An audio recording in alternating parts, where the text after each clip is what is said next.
You're listening to the Wholehog Football Podcast, bringing you the latest news, analysis, and more. Here's your host, Matt Jones, with Scotty Bordelon of the Hog Sports Network and WholeHogSports.com. Welcome into the Wholehog Football Podcast. Earlier this week, we talked about the Razorbacks offense. Today, we're going to go over the Razorbacks defensive side of the ball. But there's a lot of new faces this year, both player-wise and coaching-wise. And in particular, new coordinator in Travis Williams comes to Arkansas from the University of Central Florida, where he spent the last couple of years. Also a new co-defensive coordinator, Marcus Woodson, who's working with the Razorbacks secondary.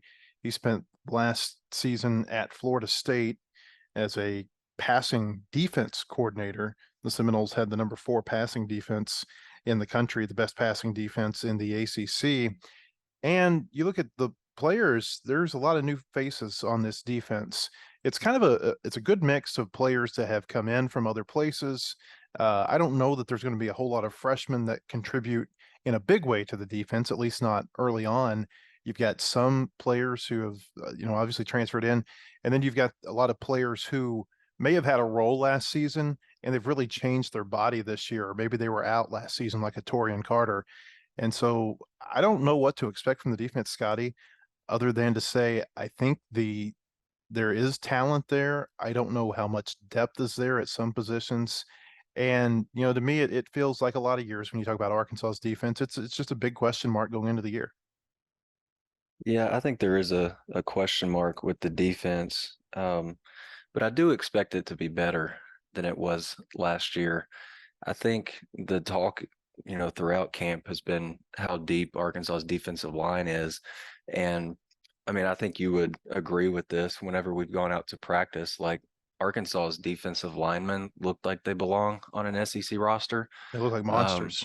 Yeah, I mean, they've got some guys like Tank Booker from Maryland. I mean, he's 6'4" and 320 plus. Mm-hmm. And Kiwi Rose, a kid from Louisiana Tech, I think he's a solid player. He's gotten a lot of praise from Sam Pittman this preseason. And then you go out to the ends, and Trajan Jeffcoat has been a guy that's gotten a lot of he's been touted a lot.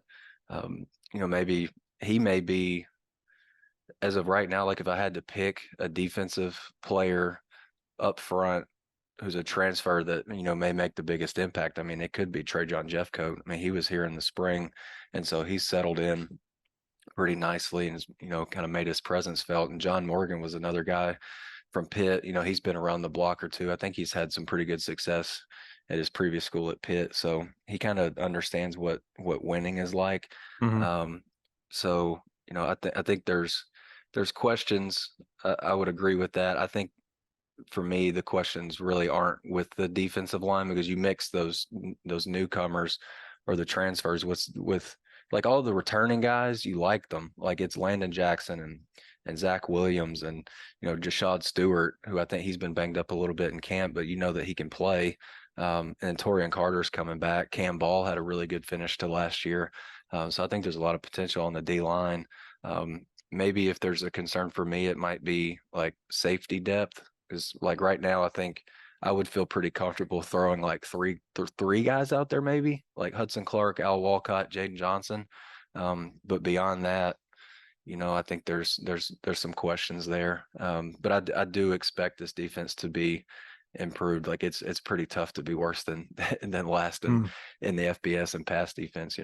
Sam Pittman was speaking in, I think, Little Rock earlier this week at the Touchdown Club, and he was talking about his pass defense. He was talking about Marcus Woodson. We mentioned that they had the number 4 passing defense in the country last year. He said they finished 4th nationally, and we finished national. And it's basically like, yeah, it was a great line. They got through it. I want to go back to defensive line, because I think that's the strength of the team. And we were talking about the size of these guys. There's so many guys who are known by their nickname on this team. And I think that the fact that the defensive line has a guy named Tank and a guy named Tree tells you all you need to know about the size of these guys. Yeah, no doubt. Like Trajan Jeffcoat, after the scrimmage last Saturday, Sam Pittman was asked, I think he was asked about the about the offensive tackles, because that's a big question mark for Yeah. Arkansas on offense is the inexperienced tackles. Feel good about the interior, but you got to have some guys that can block a bunch of like real life dudes on the other side of the ball in this league. And Sam Pittman called Jeff Coat a bad man, and so I asked, kind of wrapping up the press conference, like, why do you call him that? Like, what have you seen to make you say that? And then he brought him up and showcased him. And Jeff Coat he's a full grown man now. Like I think his college career, if I'm not mistaken, I think I wrote this the other day. It started in 2018. So this guy's been around college ball a lot, been in college weight programs for a long time, and then he got to work with Ben Souders this summer. Has a Um, son. yeah, has a son too. He seems like he's as hungry as he's ever been. I think he's really driven and motivated to have a big year. Um, yeah, and Tank, we talked to him Wednesday night, and he's another guy that's got a lot of really good size. And Joshua Braun, the offensive line transfer, he plays guard. He came from Florida, and we were asking Josh about Tree or about Tank, and power is kind of his thing. But Braun also said that don't let him fool you. Like, he's the quickest guy that I've played, at his size. So I think there's a good combination of like power and speed at that tackle spot. Um, but yeah, I think nicknames are a pretty good indication, especially up front. Like if you got a Tank and a Tree like that, that certainly helps a lot for sure. Or The it Tank. makes you at least feel like those guys can play, because I Yeah. don't feel like you give out nicknames for absolutely no reason. Yeah, it's kind of like there's this lake. It's called Alligator Lake down in Florida, where my wife went to kayak one time. I said, you got that name for a reason.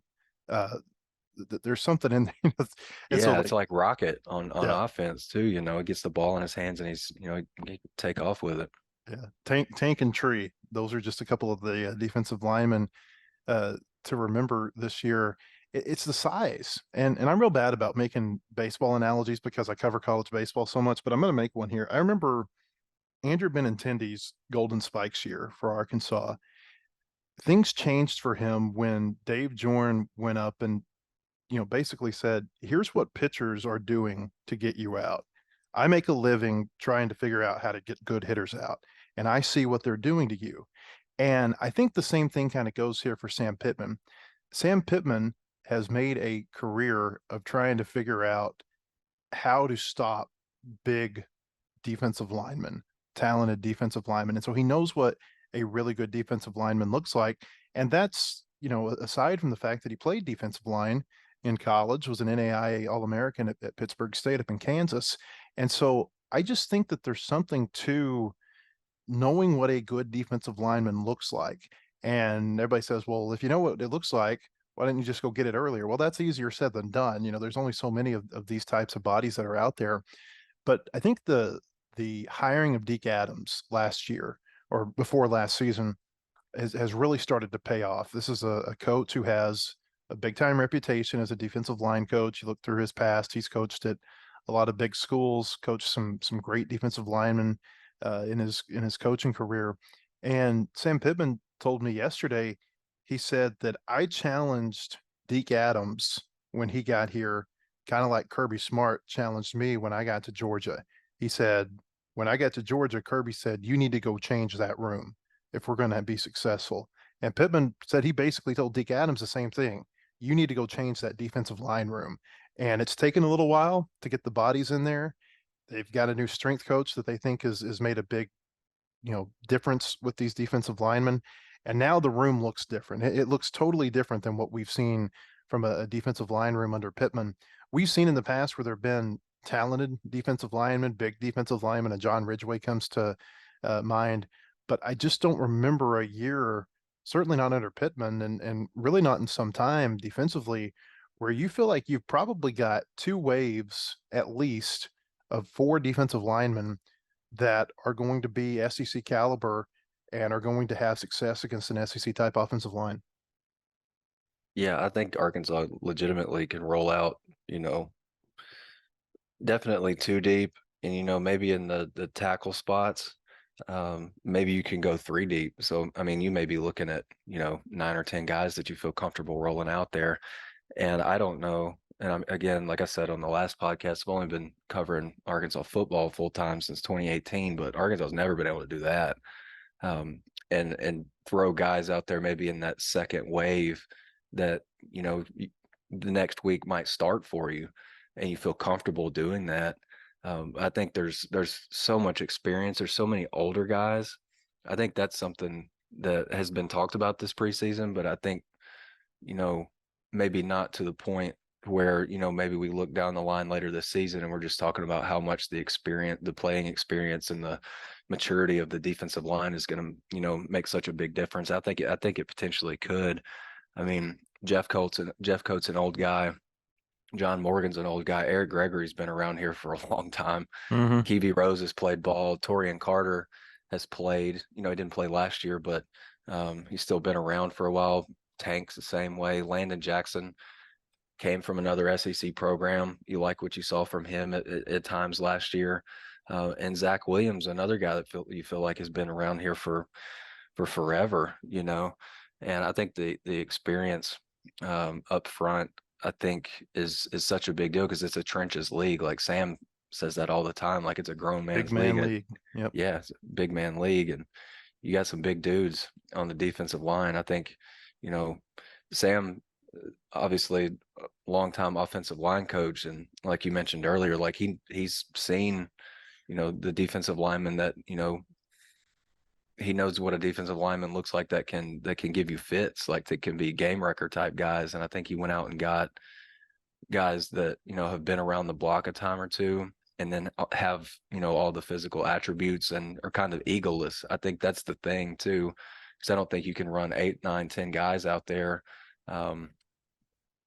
and, have a really strong room if you don't have, if you have a bunch of egos. I Mm-hmm. don't think that's the case at all. And all the guys that we've seen come through the interview room this year on the D line, there's no egos there. Like, it's just like, this room's really good. We kind of feed off of each other, that kind of thing. So I'm really intrigued by the D line. I think Deke Adams is like, he's the lone defensive holdover from last year's staff. And Mm-hmm.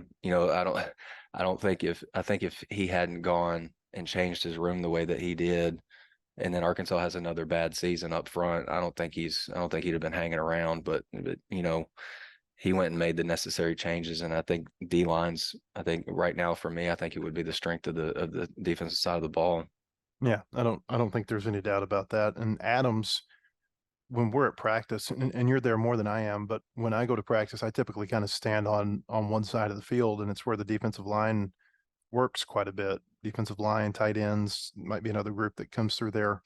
Offensive linemen will come through there and do some drills. But so I hear Deke Adams probably coach more than I hear any other coach. And the attention to detail and the uh, just the demanding nature of his coaching really stands out to me. It's I can't imagine that there are a whole lot of other position coaches on this team that are better at their craft than Deke Adams is. We talked the other day about Dan Enos being a really good quarterback coach. I think Deke Adams is that way, just in terms of being able to teach defensive line play. Arkansas last year, they were one of the best teams nationally in getting after the quarterback. They set a school record for sacks in a single season, but a lot of that had to do with the pressure that they got from the linebacker position. Played more 3-man fronts. This year it's going to be more of a 4-man front. And so you're going to be expecting to get your pressure on the quarterback from the ends. We talked about Jeff Coat. We think that he's got the potential. Landon Jackson's another one who I think is going to be looked at this year as being able to get after the passer. We don't really get to see just a whole lot of live action in the scrimmage that we see. Typically we talk about these fastball starts. It's 3 to 5 plays, ones against ones, and then that's pretty much it in terms of where you get to actually rush the quarterback. So we don't know what they're going to look like from a pass rush perspective, but just based on what you've heard, Scotty, maybe what you've seen, what do you think about Jackson and Jeff Coat as pass rushers? And is there somebody else that we're forgetting that might flash as a pass rusher on the edge? Yeah, I think Jeff Coat and Landon Jackson are two easy picks for me. Like think of it, like Landon Jackson's got incredible size. Like he's 6'7", over 280 now. Stronger, I think, than last year. I would hope so if you gain all that weight in the off season. I think those two guys are maybe your headliners, but if there's maybe I don't even know if it's a sneaky pick, but I think John Morgan can be that guy too. You know, he's like I mentioned earlier, he's got a lot of playing experience at Pitt, and listening to him talk the other night when he came through the interview room, he eats up, you know, practice tape and game film and that kind of thing, to the point that, you know, Ethan wrote that he wants to be like a sportscaster after he's done playing ball, Yeah. just because he pays such, you know, great detail to what he's watching on tape and feels like he can dissect it Mm-hmm. to his benefit. And I think a guy that, you know, eats up that much film, he's gonna be able to watch film of the guy that he thinks he's going to go up against that week, and he's going to be able to pick out weaknesses and things to attack, that kind of thing. And I think Morgan, he's another guy that's got pretty good size, so I wouldn't put it past him. I think those are probably your top three pass rushers. I think Zach Williams, I think he would probably be my fourth guy if I had to name another one. You know, he's I don't want to say he's slender, because that's not, I don't think that's accurate, but I think he doesn't like have the great size like those other guys do, but I think he's Mm-hmm. got like his quickness. He can use that to his advantage. And then, you know, Kiwi Rose, like at the tackle spot, he might be another guy. I think he's got pretty good leverage from what we've heard, and, you know, pretty quick, powerful, and just kind of a mix of all the things that you like in a D tackle. And I think it was after the second scrimmage the other day, we were told that he had, take it with I guess a grain of salt if you want, but had a sack on back-to-back plays. Kiwi did. Mm-hmm. So may have been against the second team if I'm remembering right, but you know, I think he's got a pretty good skill set there on the interior too. Rose had 3 sacks at Louisiana Tech over the last couple of seasons. You don't expect your defensive tackles to have a whole lot of sacks, but you know, Right. Yeah, sometimes he it's could be maybe a TFL guy, you know, in the run game, that kind of thing, you know. and sometimes it's not about the sack, it's about the pressure and Yeah, just getting the that havoc quarterback created. outside there, right. And sometimes, you know, it's kind of like maybe the defensive tackles need maybe they need an assist Yeah, I mean, he could be a stat. space eater. He could be a space eater for those linebackers to come down and crash in the Yeah. line of scrimmage. You know, that would be, I think that's, you know, we all the time look at like the actual statistics and stuff instead of like the kind of the hockey assist type play where he Mm-hmm. took, you know, maybe he commanded, you know, maybe 2 offensive linemen and it opened up a gap for Mm-hmm. Paul to come down and make a tackle. I think Kiwi, Eric Gregory, Torian Carter, Tank, those guys, I think they can do that for sure. Yeah, we didn't mention a whole lot about Torian Carter. He was off to such a great start in the 2022 spring, tore up his knee, spent all year getting it rehabbed. He thinks he's back and a better player than he was in the spring of 22 when we thought he was one of the best players on the defense. We'll see how he does this year. That was certainly somebody that Arkansas missed last year during the 2022 season. The Wholehog Football Podcast is sponsored by Kendall King Design Display Signage, kendallking.com. That's KENDALKING.com. The Kendall King Group family of companies plays to win, just like our hogs. We know how demanding retail marketing is today.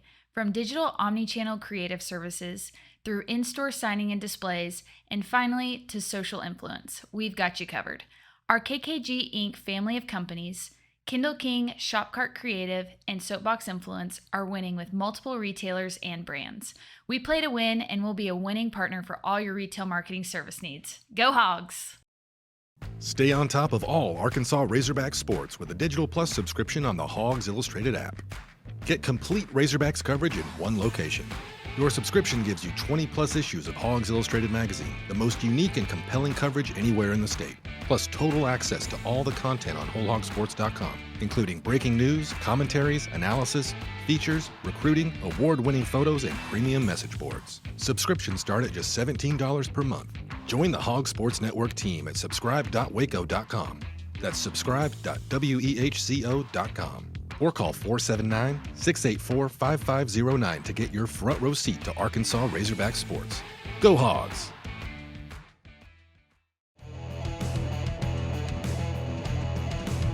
We talked a lot about Arkansas's defensive line. Let's get to the other positions on the field, Scotty. Let's start with linebacker, where Chris Paul is really the leader of that room now that you've got Bumper Pool gone, you've got Drew Sanders gone. Paul is the guy at linebacker, but they've brought in some players. They've got some other returners like Jordan Crook, who's probably going to play a pretty significant role in this defense. What have you seen at that position? A lot of guys that I like the look of, if that makes sense. Like it's been even before they got Jaheim Thomas in the room and brought in and another freshman signee came in during the summer. I think it was Alex Sanford that came in the summer. I could be mistaken, but the room looks really good. I mean, it looks like a group to me that, like, if Pooh's been banged up this preseason, and it's like one of those positions where it's just like, all right, Jaheim Thomas, you're up. And Jaheim Thomas is a guy coming from Cincinnati. He was the third leading tackler on the number 20 scoring defense in the country last year. Like, he's a really good player, talented. And Travis Williams was telling me the other day when I asked about Jaheim, he said he's like very, very detailed, writes incredibly detailed notes, and that the note taking that he's having to do, because he's spent like his whole career up until the summer with one defense, and then he's having to learn everything kind of on the fly. And then he got here, and I think Sam said that that Jaheim was banged up a little bit. And so he kind of had to learn really quickly, but it seems like he's gotten up to speed. Like, the room is just really physically impressive, man. And I would be fine throwing Jordan Crook out there. Brad Spence is a name that we've heard too. He's one of the 3 freshmen that they brought in. Really physically impressive. And I know I keep saying that, but the room is full of guys that if you look at them, you're like, yeah, he looks like he could do it. And it's just, I think they've got the physical part of it is definitely there. And I think I'm comfortable for sure with Pooh, Crook, Jaheim Thomas, and Antonio Greer's a guy I haven't mentioned because he's been out a lot this preseason. Maybe they're exercising a bunch of caution with him, but he was in the spring. I think he made an impression on the guys that were coming back, like Crook and Pooh, just because he came in. He's a older guy, played a lot of college football, but he came in and didn't try to step on any toes. So like I was mentioning, like the egoless defensive line group, I think the linebackers kind of have that too. Really good looking group. And I think, if the defensive line does their job, I think the linebackers are going to have a big year. But you're right. Like, Pooh is the guy. Had a slight MCL injury earlier this preseason, but Sam said that, if they had a game, I think he said that on August 12th, he said that if they had a game, he could play. So he's finally back in the swing of things. At practice, I think he's moving fine, but I'm pretty confident in that linebacker group. And it's crazy to say that, after you lose a Drew Sanders and a Bumper Pool, but I'm pretty comfortable with the leadership from Pooh and some of the older guys like Jaheim Thomas and Greer and even Jordan Crook, who's a sophomore, and he's said it himself that it's kind of weird for him being a sophomore and kind of being looked at as a leader, but he is. Like, he's just he is. Brad Spence is another freshman who the coaches have been pretty high on this preseason. Yeah, no doubt. And I don't know how much he's gonna like you get into SEC play. I don't know how much you'll see him out there. Like, I would definitely throw my most trusted guys out there, and I think it's pretty clear there's like a top 4 in that group. But I think he could be a big time value for you early, especially on special teams. I think that's a good spot for him to kind of hone in on, like, the head hunting part of the linebacker spot. Physical, powerful, can run. And Sam earlier in the preseason said that, he's just a guy that he makes plays like every practice. And I think you love hearing that from freshmen, instead of kind of being deer in the headlights. Your first fall camp, it seems like he transitioned pretty well. Linebacker is one of those positions where durability always becomes, something that you think about. And, so, you talk about, you don't know if you want to play him in SEC play. I think ideally you may not want to play him, but, I mean, the reality is that if you look over the last few years, whether it be what happened with Bumper Pool, Grant Morgan struggled with a lot of injuries the year before that. It seems like, there's always some durability questions with your linebackers to where you got to go down the line and you got to play some of the younger guys. That's one of the reasons that Chris Paul, I think, was thrown into the fire so Yeah, quickly no last doubt. year. For sure. Yeah, I mean, it's a demanding position because you're running to the ball every play, and maybe more so than any other position on defense. Like you've got to make your presence felt, at Mm-hmm. the second level. Make offensive players that, maybe ball carriers or, maybe a quarterback the split second after they let it go. You got to let them know that you're there, and that can take a toll on you for sure. Like Bumper missed last season or late last season, last few games because he was having back and hip problems Mm-hmm. just because he was around the ball so much. But if you're a good linebacker, you are around the ball a lot. Um, I think they played probably 4 or 5, maybe 4 guys, a lot of snaps at linebacker last year. And, if it's just so demanding that, you've got to have somebody next in line. And I think it was a huge, huge deal that Pooh was as ready as he was to kind of take that moment and run with it last year as he was. Because, I mean, I think he's your unquestioned leader at linebacker now. And that doesn't come unless Bumper, gets banged up. And I think I'm looking for a big season out of Pooh. I just hope that knee can get back to health for sure. Let's move to cornerback. Dwight McGlothern is the only all SEC defender that Arkansas has, at least preseason wise. He came in on the first team coaches all preseason team that was released earlier this week. Had a good start to last season, a great start. I mean, really hot start. I think he had 3 interceptions in the month of September. Wasn't as effective late in the year. Maybe some of that is that defenses figured out they shouldn't be targeting his side of the field so much. You thought coming out of the spring that you had a pretty good 1-2 combination at corner with McGlothern and with Quincy McAdoo. And then McAdoo has the car accident in the spring. They've been very tight-lipped about what exactly the nature of his injury is. It's certainly something with the neck area, maybe more severe than we know. We don't know what his future in football is, although all the indications are that he's recovering pretty well. And so we don't think he's going to play this year. If he plays this year, I think that would be a big surprise to me. And I know it would be to you too, Scotty. So with McGlothern on one side, with that said, and knowing how good he is, what do you see on the other side from a cornerback perspective? And then, want to talk a little bit too about nickelback because that's such a big part of this defense. Yeah, for sure. I think the transfer portal has been pretty good to Arkansas. I think, and they've got. I remember when we talked to, maybe it was Marcus Woodson, and he was talking about the kind of the criteria that they had in going after, transfer portal guys in general, but specifically on the defensive side of the ball where he coaches. They wanted character guys, but they wanted high level guys with character to, that really good combination. And they think they found it with Jaheim Singletary. He was a kid that went to Georgia, former 5-star prospect out of high school. And it seems like he's come in. I wrote about him. I think it was last week. Camp's been long. I can't get my time right, but I think it was last week. And it seems like he's kind of held down that cornerback spot opposite of Nudie.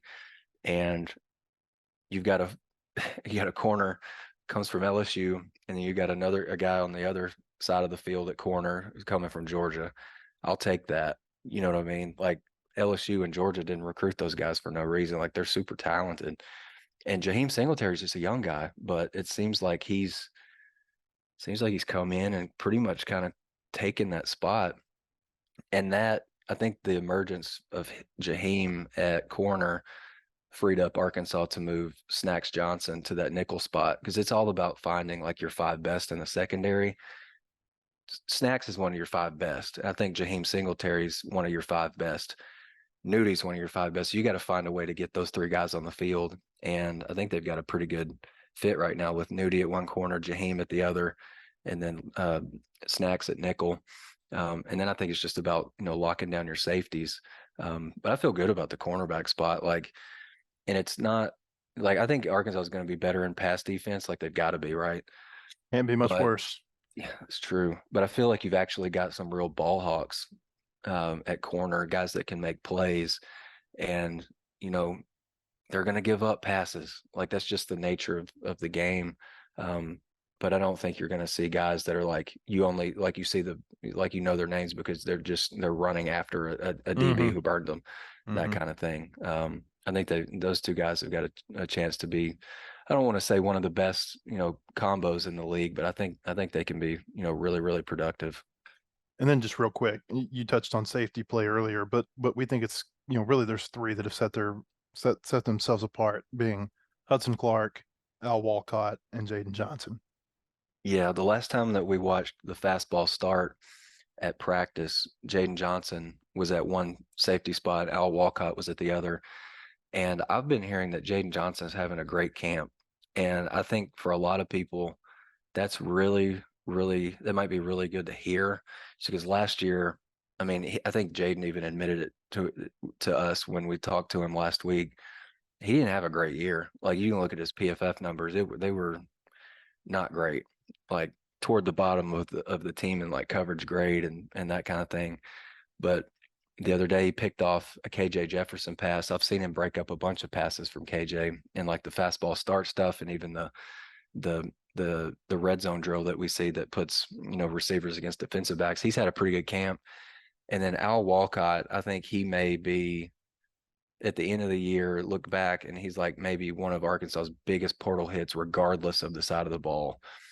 And he missed a bunch of time in the spring, I think, with a knee, if I'm not mistaken. But he's like, they're talking about him like he's got like this special personality. We saw it when he came in the interview room. He's kind of bubbly, outgoing, really good personality, but he'll knock the hell out of you in practice. Like there's no doubt. And I think they're excited about him knocking the hell out of somebody on another team. Like they're really looking forward to that. You look at his numbers at Baylor, they were great. Like I think he had like 10 tackles for loss last year. So that's a guy that's like seeking the ball, not afraid of contact. And I think he's going to be a really big hit. No pun intended at safety. I think I like Arkansas's safeties, especially Walcott. Let's hit on special teams real quick. Don't want to leave that out in talking about the team this year. The thought is that Cam Little, his range has extended. Probably you feel good about him. Really about from the 40 in. And what I mean by that is that once you get to the 40-yard line, you're going to have a 57, 58-yard kick. Based on what he's been doing in practice, you feel pretty good about that. He's going to handle the place kicking duties this year. Also going to handle the kickoff duties, most likely. It sounds like his leg strength has gotten a little bit better. Punter, you're looking at a couple of punters right there right now. Max Fletcher is certainly the one, that I think you look at as being the front runner because he had the experience last year. But Devin Bell also came in from Northern Colorado, and from all indications, it's still a battle between those two.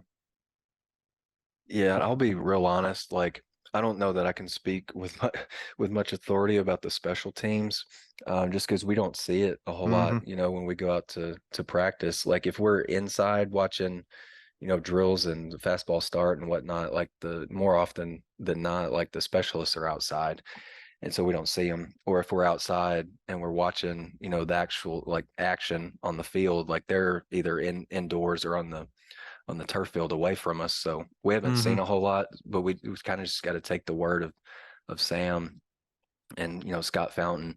But I think Sam has spoken as confidently about Cam as maybe anybody this camp. Maybe outside of KJ Mm-hmm. and Rocket. Seems like every scrimmage he's hitting a 58 or 59 yarder. Don't know necessarily if you try that in a game, you might give him a shot, and if he hits it, maybe you give him a second one. But I think I think his range is extended. I think he's confident. I think he's got a little chip on his shoulder because he wasn't on the Lou Groza watch list, and he wants to be, kind of in the conversation for that award. Punter, I think after one of the scrimmages, Sam said that Max Fletcher punted the heck out of the ball. Mm-hmm. What you want. Like Arkansas hasn't had a great punting game in a good minute. So I guess it's just kind of have one of those wait and see type things, but I think Yep. my confidence for sure is in Cam. I think he wants to be a big weapon for the team. I think he's confident enough to do it. Yeah, I think special teams, when you get outside of the kicking positions, I'm talking about your coverage units, your protection units, outside of the skill guys. So, like Isaiah Satania, for instance, will be one of their kickoff return men.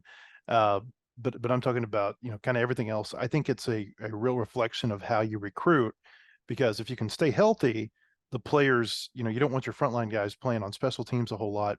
And so if you can stay healthy, you're looking at kind of your backups that they're playing on special teams quite a bit. And I'm talking about your backups on defense, offense, and whatever. Arkansas, I think they keep looking a little bit better every year in special teams, and it's a reflection of maybe their recruiting is getting a little bit better this year over the year before. We'll see how that looks this year.